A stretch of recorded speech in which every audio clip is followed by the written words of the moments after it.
Hello everybody, I'm Eternal Flame here, and today we are here to do a Jujutsu Kaisen Chapter 258 review about the decisive battle in the uninhabited demon-infested Shinjuku, Part 30. Gege has managed to do it again. He managed to surpass himself in naming capability again with this absolutely perfect, exquisite name of an ability for this title of a chapter. Yeah. So today we're here to review this chapter as well as just talk about everything that happens in it and just go over the entire chapter. This is going to be a lot of fun. I'm very excited to talk about this chapter, but I'm also not very excited to talk about this entire chapter because if you've read this chapter, or at least the spoilers, you know what happens in it, and oh boy, a lot is about to happen. So without further ado, let's get into the yap session of this chapter because oh boy, this session is a yap session of a chapter.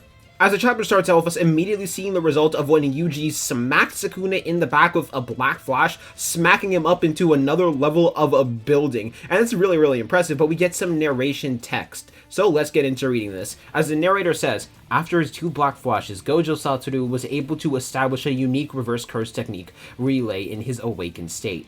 What set this relay apart was the operation and burden of the technique being dispersed throughout separate regions of his brain. In a similar fashion, the King of Curses, Ryomen Sukuna, could regenerate his severed hands and crush the sorcerers of Jujutsu High. Or so he should have been able to, if not for the 7 black flashes by Itadori Yuji's hand, struck directly at the boundary between his and Fushiguro Megami's soul. Such an onslaught trampled Ryomen Sukuna's hope at recovering his reverse curse technique. The long story short of this entire narration text, basically this is the narrator saying that Yuji's black flashes had done so much damage to Sukuna's output that he wasn't actually able to recover at all. Also, this kind of confirmed that in the last chapter, Sukuna had landed 1 black flash when Sukuna and Yuji's elbows clashed, and the other 7 were from Yuji in total from last chapter as well as the chapter previous to that. So that's cool to get this finally confirmed. Also, it's kind of funny to me that Sukuna is looking like he is standing so confident even though he got uppercutted after having to deal with that many black flashes right to his body. Yet Sukuna, understandably, is looking confident because he's about to do something. But before we get into that, we have some text from Miguel and LaRue, where Miguel is just congrating LaRue for actually being able to do this much. However, Miguel realizes something is coming. As it's then, Sukuna reopened his domain expansion Malevolent Shrine. As the narrator says, the king's domain, traveling along the sparks of black, returned to its master. By altering the hand signs and utilizing a part of the brain unaffected by infinite void, Ryomen Sukuna employed his curse technique alongside his barrier. Amidst a maelstrom of uncertainties and impromptu binding vows, Ryomen Sukuna's rush of black flashes allowed his malevolent shrine to burst forth once more, with no loss in output or range. So Sukuna's domain is back after he had used the black flashes as well as made some binding vows and changed his hand signs in order to use the domain expansion. He also used a different part of his brain, which I wonder a different part of the brain he actually ended up using. There's something very, very interesting about this domain is it kind of does look like one of Megami's 10 shadow summons, or at least it kind of looks like it in terms of its like appearance, but like Sukuna is standing on, but that could also just be me misinterpreting it or me looking a little too deep into it because I do know this was misinformation that was spread during spoiler night, but it could be very possible that he's using a part of Megami's domain in order to recast his own domain. However, I'm not fully 100% sure of this, and this is literally just me random speculating and waffling right now. As then we get a flashback, and this is where the yap actually begins. As we get everyone in Jujutsu High talking about how RCT functions, as it immediately starts out with Akari saying, those who want to fight need either the reverse curse technique or anti-domain tactics. As Maki says, that's a no-go for me, and Akari says, I wasn't talking about you. I gotta say, I love the conflict between Maki and Akari, but we could always already tell they never liked each other, and that's why I always found it weird that there was a rivalry between Hikari and Yuta fans, and not Hikari and Maki fans. But it's pretty clear Hikari and Yuta respect each other, meanwhile Hikari and Maki are just, oh, they really do not like each other.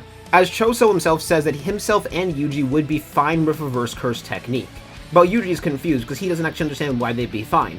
As Choso then asks Hikari, Yuta, and Shoko how they're able to deal and compensate with the fact that they lose blood while they heal. And while Hikari and Yuta both basically give their responses of Yuta does it by instinct while Hikari does it on autopilot, Shoko was actually able to explain it by saying they convert curse energy into blood. Before it's then we got even more dialogue from Shoko, because Shoko got really better over explaining it, because if you remember what she was like back when she was talking to Geto and Gojo about explaining it, she was really bad. So she probably got a lot better of explaining it. Either Gojo and Geto just never understood because they're dumb. Either is possible.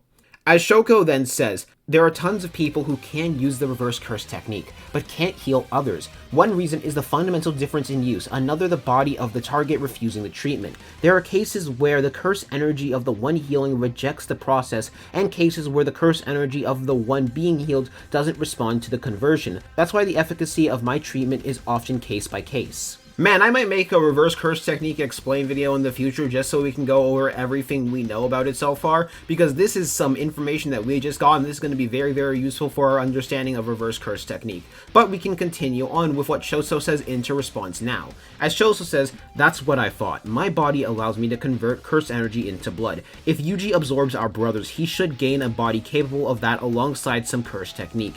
That's not all. Our bodies allow us to compensate for the technical aspects of the technique. That means the many limiting factors behind reverse curse technique, its immense curse energy expense doesn't apply to us, or so I think. So yeah, this means Yuji is just straight up able to use cursed energy to create blood, rather than how I've been thinking he's going to use it, which is just spamming reverse curse technique on himself in order to create more blood. No, Yuji's just straight up able to create blood through his normal curse energy, which is massively better and much more efficient. If you remember how much curse energy Choso used in order to create the blood he used against Yuji and Kenjaku in the anime, if you take the anime as canon. And I don't think it's a stretch to say that Yuji, after using 7 black flashes and being fully awakened, has more curse energy than what Choso had when he was in Shibuya and angry against Kenjaku. This also does significantly amp up Yuji quite a bit, because this actually explains a lot about how he's able to use blood manipulation. If Yuji ever does end up being a master of blood manipulation, he's going to gain access to all of the things that Choso can do basically with it, because he has the better version of blood manipulation where his curse energy can create more and more blood. Not to mention the fact that his reverse curse technique requires significantly less curse energy in comparison for him, mainly because of the fact that his curse technique actually allows him to handle a lot of that pretty fast, which does explain why Yuji was able to heal and deal with being cut so fast in comparison to Yuta Kotsu, who was cut in half, but he has to go off pure instinct and just curse energy amounts. Anyway, back to the actual chapter itself. As Shoko says, which is to say the handle for you two learning it is much lower than it is for everyone else. Which also explains how Yuji was able to master it so fast, as well as Choso was able to master it so fast. So the both of them do a reverse curse technique. That's very useful to know. However, this is when we get one of the bigger reveals, because a lot of people had speculated about this was how they train, about the switch training, about the soul switching training, thinking Yuji could swap souls, but this actually gets explained now. As Choso says, that's why I'd like switch training to be done once with someone who can use reverse curse technique. As Yuji says, switch training? Before we get Ui talking himself, as Ui says, my technique is the teleportation of targets. If I'm with you, I'm able to transport you to a place or person that I've previously marked. We thought of the soul and body as two separate attributes. If the body is the box, the soul is its contents. Think of the box as a person's birthday present. We can't swipe the box's contents of our own accord. While we get Yuji understanding noises before Hikari tells him to just listen rather than making the noises of him understanding, pretending like he needs to make those noises. As the explanation then continues, as Ui says, however, if we have the permission of the individual, the box's content can be taken, which is to say, I'm able to swap the souls of two marked individuals. As Yuji then says, this just reminds me of the body and soul altering abilities of this cursed spirit I thought Mahito. Won't the shape of the person's body and soul be stretched if they're swapped? As Ui says, there's no need to worry. I can swap the contents without opening the boxes. No one can tell whether or not the contents of an unopened box have been tampered with, wouldn't you say?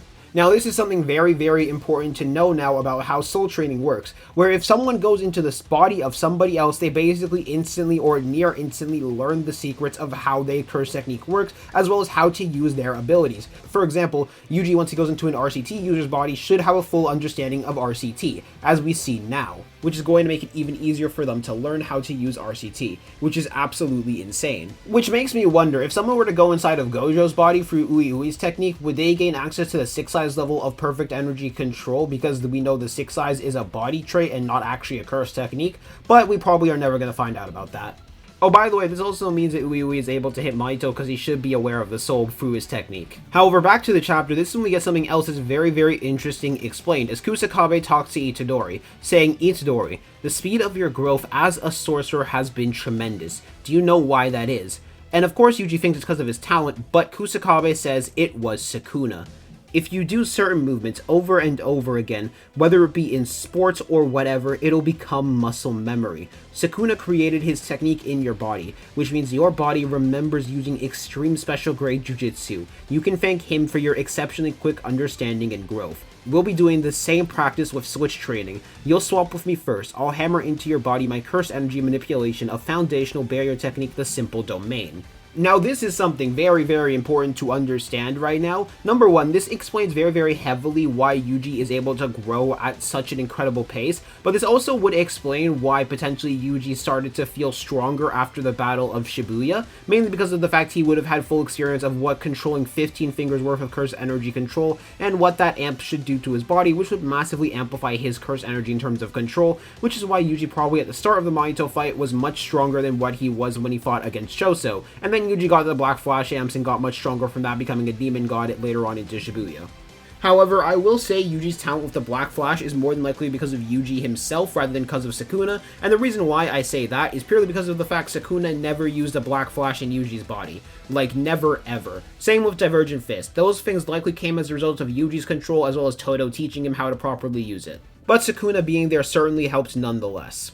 Oh, and also something else that's extremely important that just got it confirmed for all of us. You'll know, if you remember back, I made a video 9 months ago about why Yuji has mastered Shadow Style, and I was completely right, because Yuji has now mastered new Shadow Style. Though we don't know if Yuji has access to all of Kusakabe's applications, or just the basic new Shadow Style application of new Shadow Style Simple Domain, but it could very well be possible he has access to all of them. That's for the future to tell, but we know for a fact he does have Simple Domain. Before it's then we get a reveal from Hikari about there being a binding vow that prevents anyone outside of the new Shadow Style school from learning new Shadow Style. However, Meimei has already taken care of that, which is very, very curious. Did Meimei do something to make all of these guys technically new Shadow Style school students? At least like off screen, because that's kind of funny. That also means Gojo was part of the new Shadow Style school at some point as well. Before we then get it revealed from Ui that he's only able to make people swap souls 2 times in a single month, since that's the limit, so they had to consider their pairing wisely. Now, I will say this, going back to your body likely doesn't count as part of that limit because it is very heavily consent based and you actually have to agree to it, so it's more than likely that people can just go back to their bodies whenever they want. And likely that's not part of the actual soul swapping 2 times per month type limit that Ui has for everybody. As it's then right after, Itadori uses new Shadow Style Simple Domain inside of Sukuna's domain, thinking to himself, I can tell the domain is incomplete. There must be an opening somewhere. I can endure this. Before we get the narration lines, yet again, this chapter is a yap session of a yap session, as I talked about before. As the narrator says, Itadori Yuji was correct. Maintaining the highest degree of difficulty, even at this 11th hour, Ryomen Sukuna sent slashes flying through his barrier on a scale as large as Shibuya. By enveloping his domain in an outer shelled barrier, the binding vow brought about by allowing an escape route disappeared. This not only resulted in a narrow range, but also changed the operation of the domain. Within the materialized landscape, the sure hit effect would activate. It would have otherwise been impossible to see Zenin Maki unbounded by curse energy. However, in this current state, Ryomen Sukuna would be unable to maintain such a high-level domain. It would take 99 seconds. Malevolent Shrine would collapse. So basically, I'm going to explain this now in an easier type of way, mainly because this is actually kind of a little bit confusing, and I understand someone got confused, so I'm going to explain this. Number 1, Sukuna had managed to create a domain that has a barrier instead of it being an open barrier type domain that is as large as Shibuya. The reason why he did that is he's actually changing where the sure hit is targeting. Rather than having the sure hit target people inside of the domain or things inside of the domain, it's targeting everything within the barrier itself. Basically targeting everything but himself. As a result of that, he was actually able to hurt Maki. Mainly because rather than targeting buildings and targeting people, he is targeting the landscape itself and everything within that landscape. And finally, he'd only be able to use that domain for a total of 99 seconds, as we see Yuji try and bear it, with Miwa herself defending Maki inside of the Simple Domain, Ino using Simple Domain, Choso using Simple Domain. However, their Simple Domains break, as Yuji ended up taking several slashes from the domain and actually ended up living through it, and his leg getting detached, which is incredibly impressive that he was able to live through domain-amplified slashes. However, he does reattach his leg through blood manipulation, doing something similar to what Choso did against Kenjaku a while back when they actually fought. So yeah, Yuji 100% has the body of a DPW. And it's been speculated on if his arms are actually a result of the mutation of a body of a DPW as well, which could be very, very possible. However, it's then we get the reveal of what the black box was all along, as Sukuna says, "Furnace open." As we get the narration text saying, "The flames of certain death roar forth." Now, this is some pretty huge stuff, because this also confirms Sukuna's curse technique is not just cleave and dismantle and not just around slashing, but more than likely around the concept of cooking itself, and probably just ancient cooking, and that is what Sukuna's curse technique is completely based on, considering he says furnace open. Which means he might have access to some other much more ancient applications for cooking. For example, he might have the ability to create like a stew pot or something like that. I need to do more research on what that could potentially be and what Sukuna could have access to of the full kit of his curse technique, but I think it just is full on the concept of cooking, and Yuji might have access to like the modern equivalent of the cooking, and he might actually be able to use modern cooking utensils and that type of things. We have no idea yet. However, Sukuna is about to use his fire arrow, and I don't think that fire arrow is going where everybody thinks it's going. Because for a while, I saw people talking about that fire arrow is likely going to kill Choso, likely going to kill Maki, likely going to kill one of the people on the field. No, I don't think that fire arrow is going to hit any of them. I think that fire arrow is going somewhere else. I think that fire arrow is going for the respawn option right now. I think it's going for Shoko. Now, I'll be honest with you guys, this is 120% just my gut instinct right now, but I have a very, very bad feeling about this, and I think JJK is doing a red herring right now, and I don't think it's about to go for any of them. I think that this is going to be Sukuna's start at trying to break Yuji by removing their respawn option and removing the ability for anybody to get healed. But overall, this was an amazing chapter. Number one, we finally got a full explanation on Uyui's curse technique, how they cheated and was able to get so strong over a month long of time training. Yuji's simple domain finally being confirmed to him that he actually does have simple domain that was able to last for less than 99 seconds against Sukuna's domain, but still able to last for long enough, which is incredibly impressive. Confirmation that Yuji is able to use his own curse energy to recover his blood just like Chao Choso can do it, which is absolutely insane. Confirmation of what the black box was, which is a furnace, which is pretty good. That I like that confirmation, and we're finally getting to learn more and more about Sukuna's curse technique. So overall, this is a good chapter in my opinion. We are on break week next week, so this is going to be kind of sad, but oh well. So this has been a fun chapter, fun to talk about. Hope y'all have a good day. I'm gonna see y'all later. Tell me what y'all think in the comment section down below about this chapter. Peace.